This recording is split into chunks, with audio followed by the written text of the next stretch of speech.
¿Cómo están? Un gran saludo. Hoy vamos a tratar un tema poderoso. ¿Puedo yo solicitar lucro cesante futuro por pérdida de capacidad laboral aun cuando la víctima siga laborando?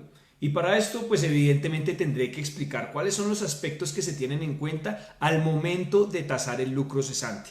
El lucro cesante no es más que una tipología de daños materiales en las que se supone que la persona va a dejar de ganar un ingreso que ganaba con anterioridad al daño y que a partir de ese daño no va a poder ganar a futuro. ¿Por qué?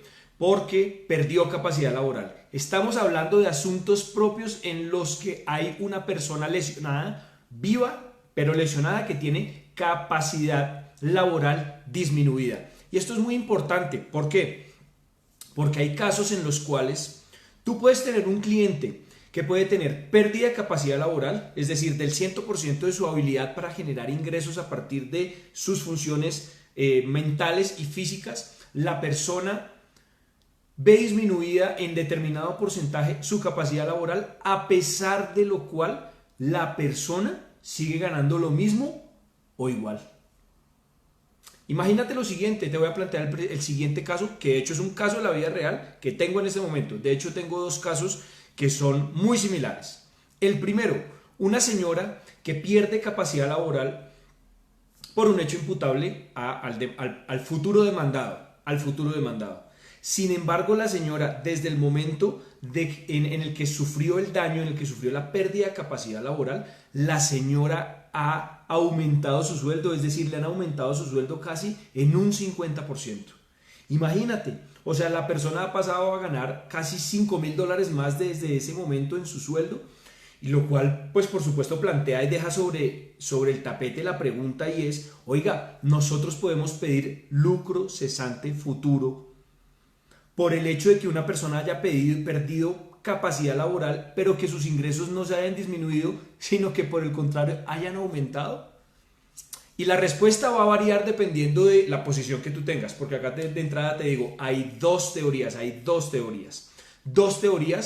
que explican lo que puede suceder. Una teoría que dice que el lucro cesante, al ser una tipología patrimonial, al ser una tipología patrimonial, se limita únicamente a verificar si en el patrimonio de la persona, como consecuencia de ese daño, ha habido disminución de los ingresos de la persona. Punto. Bajo esa teoría no hay lucro cesante. Bajo esa teoría tú no puedes cobrar lucro cesante aun cuando la persona haya sufrido disminución de su capacidad laboral, situación que dicen los que respaldan esa teoría, se verificará o se indemnizará, se reparará a la luz de lo concebido como daño a la vida de relación. Eso por un lado.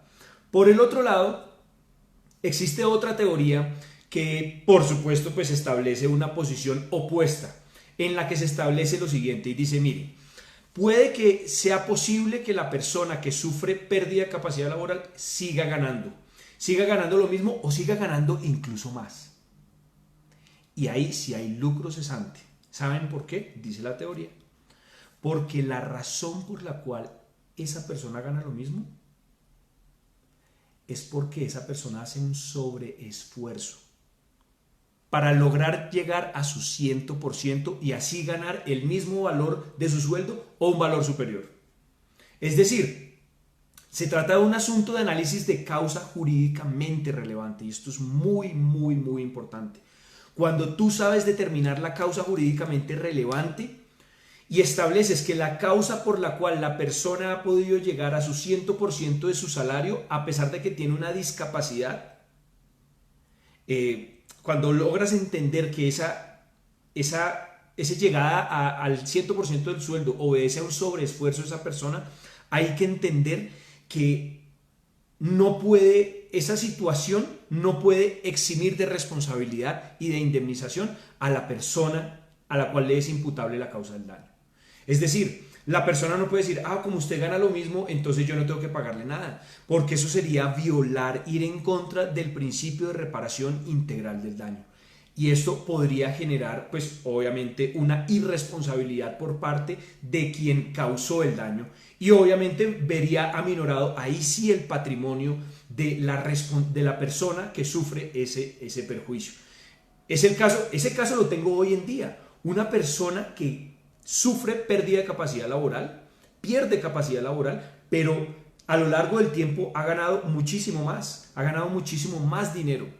La pregunta es, oiga, y entonces esta pérdida de capacidad laboral, esta pérdida anatómica, ¿quién me la paga?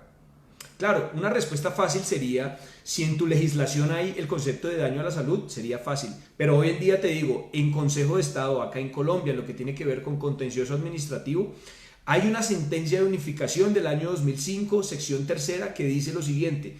Dice, si bien es cierto no puede haber o no hay una disminución económica en el patrimonio de la persona, no menos cierto hay, y pareciera que hubiera una apariencia de no perjuicio, no menos cierto es que hay una persona que tiene que hacer día a día un esfuerzo para poder estar como si estuviera en su 100%. Y ese sobreesfuerzo es imputable únicamente a la víctima. Por lo tanto, la diferencia que hay de porcentaje de 100% en relación con la pérdida de capacidad laboral, ese porcentaje lo cubre, es una acción, un sobreesfuerzo que hace la persona y por lo tanto sí se debe indemnizar. Sí se debe indemnizar. Ya hay una sentencia del Consejo de Estado. En lo que tiene que ver con Corte Suprema de Justicia, es decir, jurisdicción ordinaria, todavía no he encontrado una posición unánime sobre el tema. Pero lo que sí te digo es que me suena lógico la segunda teoría. De hecho, me suenan seguras, me suenan plausibles las dos teorías.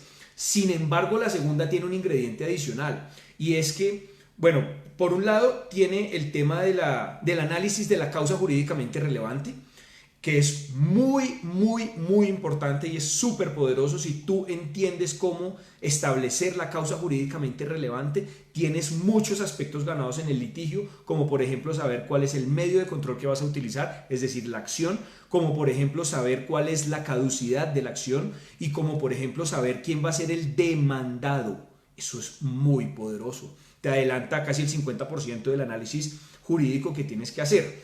Entonces, siendo esa parte tan importante y siendo esa parte vital para la determinación de si hay lucro cesante o no, a mí me parece que esa teoría tiene ese plus adicional. Y además tiene un punto muy fuerte, y es que en la medida en que tú no reconozcas lucro cesante futuro a la persona, en el caso en que tú no reconozcas el lucro cesante a la persona, por el solo hecho de que no hay una disminución económica, estás premiando al demandado.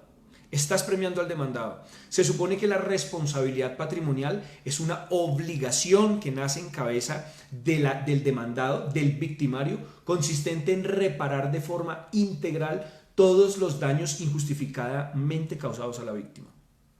Y si ese lucro cesante futuro, o más bien si esa pérdida de capacidad laboral se generó de forma injustificada y la tipología para reparar ese perjuicio es el lucro cesante futuro y tú como juez no lo reconoces, pregunto yo, ¿no se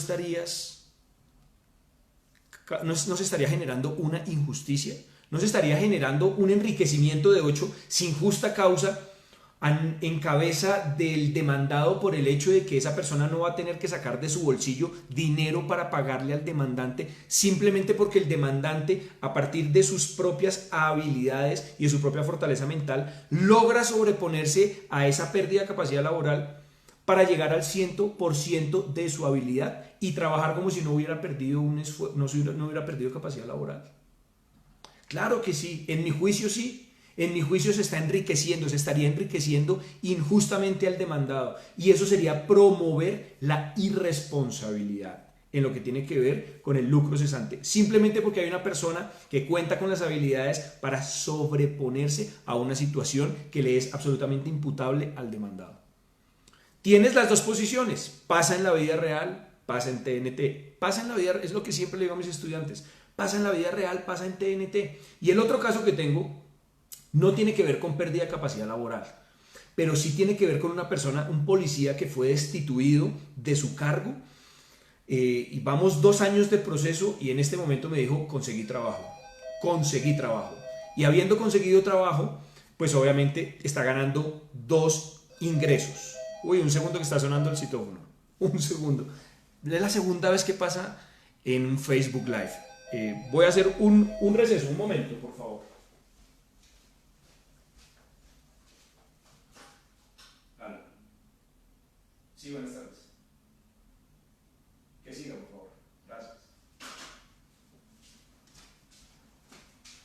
Bueno, eso es lo bonito del Facebook Live. Hace poco yo le comentaba a una amiga que cuando yo hago videos pregrabados, realmente no tengo tanta fluidez como lo tengo en un Facebook Live. Además que tú estás en un Facebook Live y te toca mirar a ver cómo solucionas el asunto. O sea, yo me hubiera podido quedar acá tranquilo esperando a que sonara, pero eso no les va a gustar a ustedes porque les va a interrumpir el audio.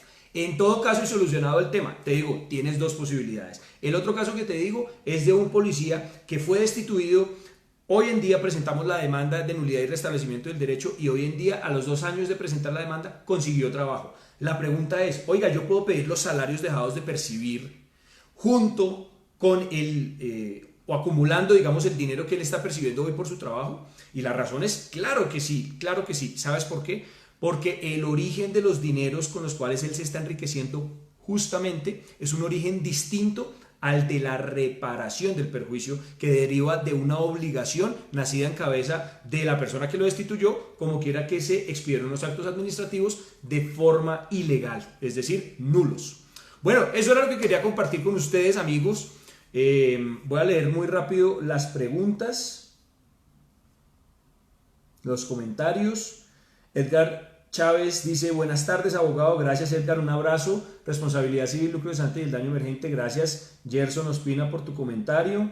John Jairo dice, ¿y si el dictamen es hecho por un profesional de dudosa reputación y está mal hecho? Bueno, pues en ese dictamen solicita que esa persona rectifique o ratifique, no rectifique, ratifique su dictamen, y en el contrainterrogatorio dejas a relucir todas esas dificultades que tú mencionas. Eso se llama manejo de espontaneidad. Sí, pues ¿qué puedo hacer? Toca manejarlo. Bueno, mi gente, muchas gracias, les mando un abrazo, espero les haya servido.